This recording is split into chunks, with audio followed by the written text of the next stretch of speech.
Over the weekend the government released figures proving, so it claimed, that its proposed income tax cuts would flow not to the nation's richest but to ordinary, middle-income Australians. But the claims, made in the form of Treasury figures released exclusively to News Corp and Fairfax, were based on spurious arguments that crumple under scrutiny. News Corp's The Weekend Australian splashed the news across its front page, pitching it as a vindication of the most controversial element in Treasurer Scott Morrison's three-stage tax cut package, the scrapping of the 37% bracket.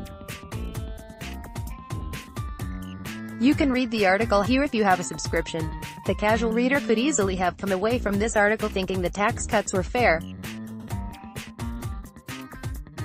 But a close reading of the piece reveals the big beneficiaries of the tax cuts are indeed wealthy Australians, not middle-income Australians, and assertions to the contrary are based on a number of dodgy assumptions. Dodgiest of all is the decision to class as middle income anyone earning between $120,000 and $200,000 a year.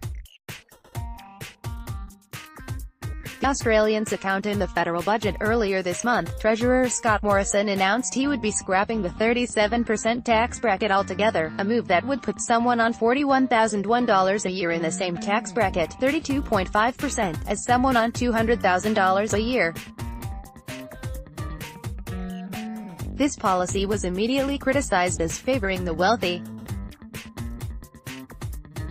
The Grattan Institute, for example, released modelling that showed the majority of the benefits would go to the wealthiest 20% of Australians. But on Saturday the Australian claimed the new Treasury modelling showed middle Australia, not high-income Australia, would take the spoils. It stood this claim up by classifying middle-income earners as people earning between $120,000 and $200,000 a year. As ridiculous as that might sound, the Australian, and, it seems, Treasury, did have a rationale. Currently the average full-time wage is around $84,600 a year. If wages increase by 3.5% a year, as the modeling assumed they will, then by 2028 the average full-time wage will be $119,337 a year. In other words, if you earn $120,000 a year in 2028, you will be on an average income. From this projection alone, the Australian justified classing $120,000 to $200,000 a year as middle income. There is so much wrong with this, it's hard to know where to start. The numbers first of all, assuming wages will rise by 3.5% a year is incredibly optimistic. Currently wages are rising by 2.1%. If that continued for the next 10 years, by 2028 the average wage would be just $104,000. If they rose by 3% they'd only be $113,700. Secondly, full-time average wages is a misleadingly high number. If you include part-time workers, the average wage is far lower, at just $1,192 a week, or $62,000 a year. Check out the ABS data here. Even with phenomenal wage growth of 3.5%, that would be just $87,500 by 2028. And if you look at median rather than average wages, a more representative measure, then the difference is even more striking. In the most recent year for which the New Daily could find reliable auto figures, 2015-16, the median annual income was just over $46,000, even with 3.5% wage growth every year between then and 2028. The median annual income would be just $63,500 by 2028, barely half of what the Australian classes as middle income. But there's more. If all that isn't enough to discredit the Australians' specious argument, try this. Apparently the Treasury's modelling shows the cost of abolishing the 37% tax bracket would be $33 billion over 4 years. The cost, meanwhile, of lifting the top tax bracket, 45%, from $180,000 to $200,000 would be just $9 billion.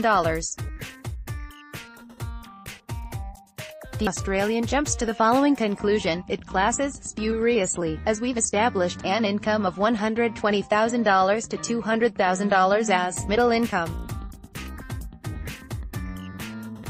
The majority of the losses of Stage 3 of the tax cuts come from putting these middle-income earners into a 32.5% tax bracket. Therefore, it asserts, the benefits of the tax cuts go to middle-income earners, not high-income earners. This is a majestic pile of nonsense, and here's why. If you earn, say, $300,000 a year, you still stand to make huge savings from the abolition of the 37% tax bracket. Why? Because you're currently paying it.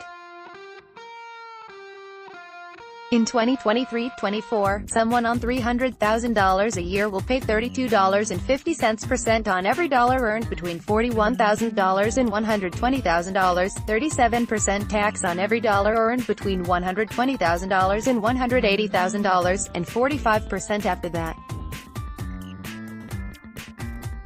But from 2024-25, that same person will pay just 32.5% on every dollar earned between $41,000 and $200,000, and 45% after that. So the more you earn over $120,000, the more you save from the policy.